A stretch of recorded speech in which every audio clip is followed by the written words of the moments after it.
Hai Mams, kali ini kita masih membahas minggu kelima kehamilan. Ya, karena memang tahap ini ada banyak hal yang perlu diperhatikan, terutama saat mempersiapkan kunjungan pertama ke dokter kandungan. Untuk mempersiapkan kehamilan berjalan dengan baik, Mams perlu mempersiapkan berbagai riwayat penting yang akan membantu dokter memberikan penanganan yang tepat, mulai dari riwayat kehamilan sebelumnya, apakah pernah mengalami keguguran, aborsi, atau kehamilan ektopik, hingga detail kehamilan sebelumnya jika ini bukan kehamilan pertama. Semua informasi ini akan membantu dokter memahami kondisi tubuh Mams. Tak kalah penting adalah riwayat medis, termasuk penyakit serius seperti diabetes, hipertensi, atau penyakit ginjal. Dokter juga perlu tahu jika Mams sedang menjalani pengobatan tertentu atau jika pernah mengalami prosedur medis seperti pembedahan atau transfusi darah. Selain itu, pastikan Mams juga menyiapkan informasi terkait alergi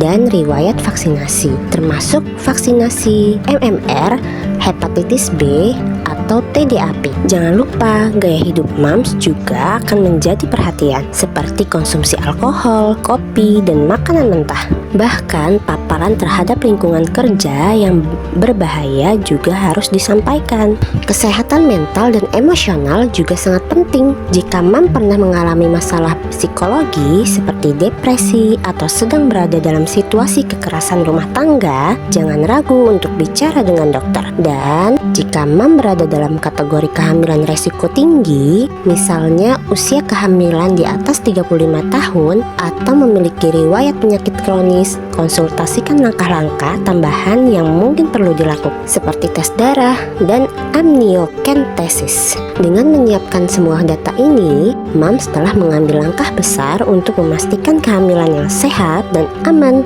baik untuk Mams sendiri maupun si kecil yang sedang tumbuh. Untuk lebih jelasnya, yuk kita ulas satu persatu yang harus dipersiapkan saat pertama kali periksa ke dokter.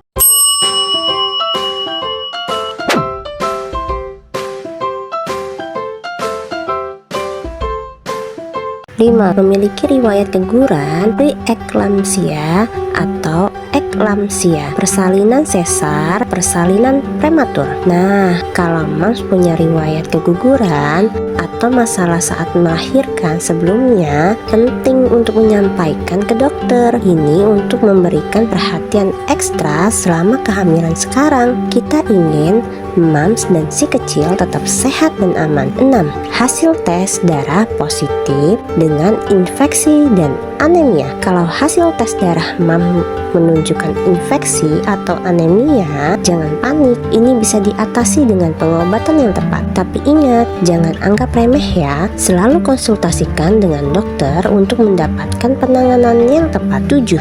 Mams mengkonsumsi alkohol, merokok, atau menggunakan obat terlarang. Mams, kalau masih ada kebiasaan konsumsi alkohol, merokok, atau obat terlarang, saatnya untuk mengatakan selamat tinggal. Ini demi kesehatan Mams dan si kecil. Mari kita mulai hidup lebih sehat ya Mams. 8. Memiliki anak dengan riwayat Down syndrome, gangguan jantung, paru, dan ginjal.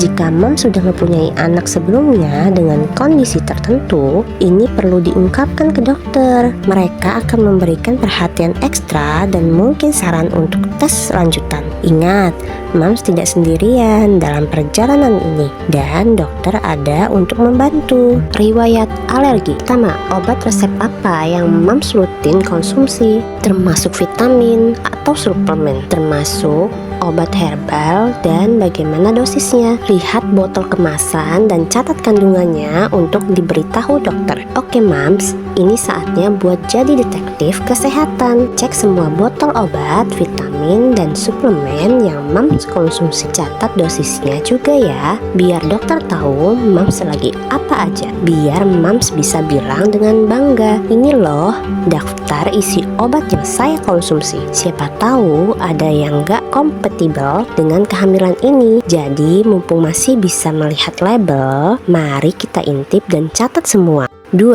Apakah Mams alergi sesuatu seperti lateks, obat-obatan tertentu, atau zat alergen lain? Nah, kita masuk ke bagian yang seru nih. Kalau mams punya alergi, penting banget buat diceritakan. Baik itu alergi lateks yang bikin mams berasa kayak beruang berduri, atau alergi obat-obatan yang bikin mams melotot. Yuk share semua reaksi alergi yang pernah mams alami. Ini bukan untuk menceritakan cerita seram, tapi supaya dokter bisa memberikan perawatan yang aman dan nyaman buat mams dan calon bayi. Riwayat vaksin. Pertama, pernah menjalani vaksinasi MMR saat kecil atau pernah diperiksa untuk imunitas dari penyakit rubella. Jadi, mams pernahkah di masa kecil yang manis itu mendapatkan suntikan MMR? Jika iya, selamat, mams sudah mendapatkan tameng dari penyakit-penyakit yang mengintai, atau mungkin mams pernah dicek imunitas rubella. Nah, ini penting banget untuk memastikan mams siap hadapi tantangan kehamilan tanpa gangguan dari musuh yang tak terlihat. 2. Pernah vaksin hepatitis B atau HPV. Kalau mams udah pernah mendapatkan vaksin hepatitis B, itu keren. Itu salah satu cara untuk melindungi diri dari virus yang suka bersembunyi di dalam tubuh. Atau kalau mams sudah vaksin HPV, selamat, mams sudah mengambil langkah cerdas untuk melindungi diri dari beberapa jenis kanker. Kita harus sayang sama diri sendiri kan? 3. Pernahkah divaksin TDAP untuk mencegah penyakit difteri, tetanus, dan pertusis atau batuk rejan? Kalau mams sudah divaksin TDAP, itu artinya mams sudah siap bertarung melawan 3 musuh yang mengintai, difteri, tetanus, dan batuk rejan. Ini seperti punya power up super untuk sistem imun. Jadi, apalagi yang mau ditunggu? Beritahu dokter kalau mams sudah pernah mendapatkan armor ini. 4. Mungkin mams bisa pertimbangan untuk vaksin flu. Nah, ini saran dari dokter yang penting.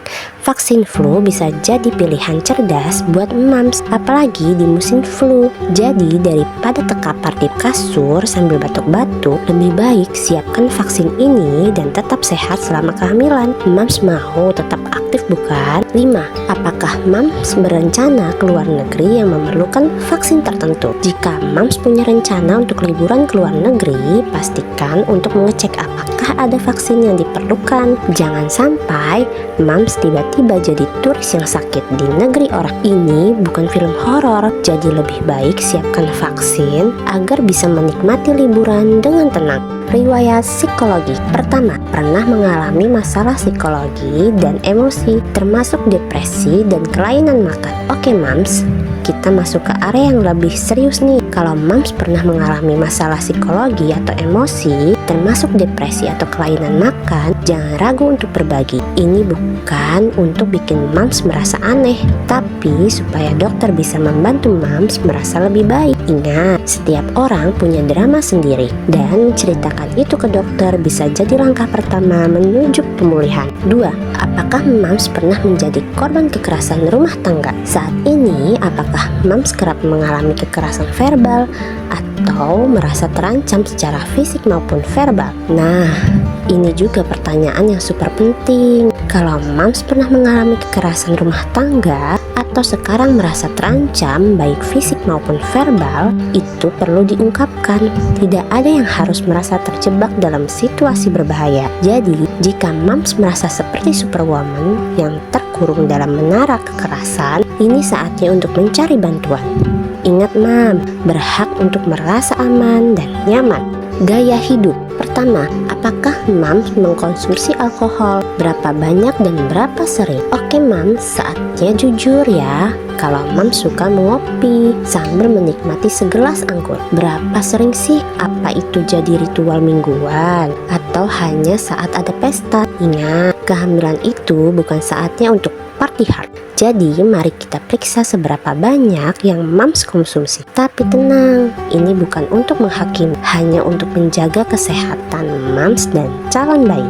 2. Berapa banyak kopi atau minuman berkafein lainnya yang diminum bunda setiap hari? Ayo mams, jujur aja, berapa cangkir kopi yang mams seruput setiap hari? Apakah mams termasuk tim kopi 1 gelas atau kopi 5 gelas? Di masa kehamilan, kita memang perlu memperhatikan asupan kafein. Jadi mari kita hitung-hitung, jangan sampai berlebihan ya. 3.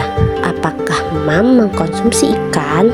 Apa jenisnya dan berapa banyak? Ikan? Oh, ikan. Mams makan ikan nggak? Jika iya, ikan apa yang jadi favorit? Salmon, tuna, atau mungkin ikan lele? Mari kita lihat seberapa sering Mams menikmati seafood ini. Ingat, ikan itu kaya akan omega 3, baik untuk perkembangan otak si kecil. 4. Apakah sering makan ikan, daging, atau telur mentah atau setengah matang? Nah, ini pertanyaan penting. Apakah Mams pernah melahap sushi mentah atau stik setengah matang? Mari kita pastikan Mams menjaga pola makan agar aman untuk kehamilan. Mungkin saatnya kita beralih ke makanan yang dimasak matang sempurna. 5. Mams memiliki binatang peliharaan atau memiliki hobi berkebun. Punya binatang peliharaan, wah, bisa jadi sahabat terbaik selama kehamilan. Atau mungkin Mams hobi berkebun, bagus, bisa jadi terapi. Tapi ingat, beberapa tanaman dan hewan peliharaan bisa berpotensi beresiko. Jadi kita harus tahu batasan. 6. Rutin sauna dan berendam air hangat. Mams suka bersantai di sauna atau berendam di air hangat. Itu bisa jadi cara asik untuk meredakan stres. Tapi ingat, jangan terlalu lama ya. Kita mau Mams tetap nyaman, bukan sampai merasa seperti lobster. 7. Apakah lingkungan pekerjaan Mams membahayakan, seperti membuat terpapar pestisida, radiasi, merkuri, atau mengharuskan berdiri terlalu lama? Ini pertanyaan yang penting banget, Mams. Jika iya, saatnya berbicara dengan atasan untuk mencari solusi. Kesehatan Mams dan si kecil itu nomor 1. Kehamilan resiko tinggi. Pertama, usia Mams di atas 35 tahun. Konsultasikan untuk menjalani amniocentesis. Ini bukan istilah baru untuk permainan baru, tapi tes yang membantu memeriksa kondisi janin. Jadi tenang aja, ini hanya untuk memastikan semua baik-baik saja. 2. Memiliki penyakit kronis seperti kanker, penyakit ginjal, epilepsi, diabetes, atau hepatitis. Kalau Mams punya penyakit kronis, jangan sampai stres. Ini bukan akhir dunia. Hanya saja, Mams mungkin perlu konsultasi lebih dalam dengan dokter agar mereka bisa membantu menjaga kesehatan selama kehamilan. Kita ingin semua berjalan lancar, bukan? 3. Berat badan berlebihan, obesitas, atau berat badan di bawah normal, underweight. Berat badan itu kayak alat pengukur cinta. Bisa naik, bisa juga turun. Tapi kalau Mams termasuk kategori overweight atau underweight, lebih baik konsultasikan dengan dokter ya. Ini untuk memastikan bahwa si kecil mendapatkan nutrisi yang tepat. Ingat, yang penting bukan berapa banyak Mams makan, tapi kualitas makannya. 4. Hamil dengan janin kembar 2 atau lebih. Wow, kalau Mams hamil kembar itu pasti jadi double trouble atau double joy. Kehamilan kembar memang beresiko, jadi perlu perhatian ekstra. Siapkan diri untuk keributan ganda di rumah ya. Kalau suka video ini, jangan lupa like, comment, and subscribe buat info kehamilan lainnya. See you di minggu berikutnya, sahabat Bumil. Bye-bye.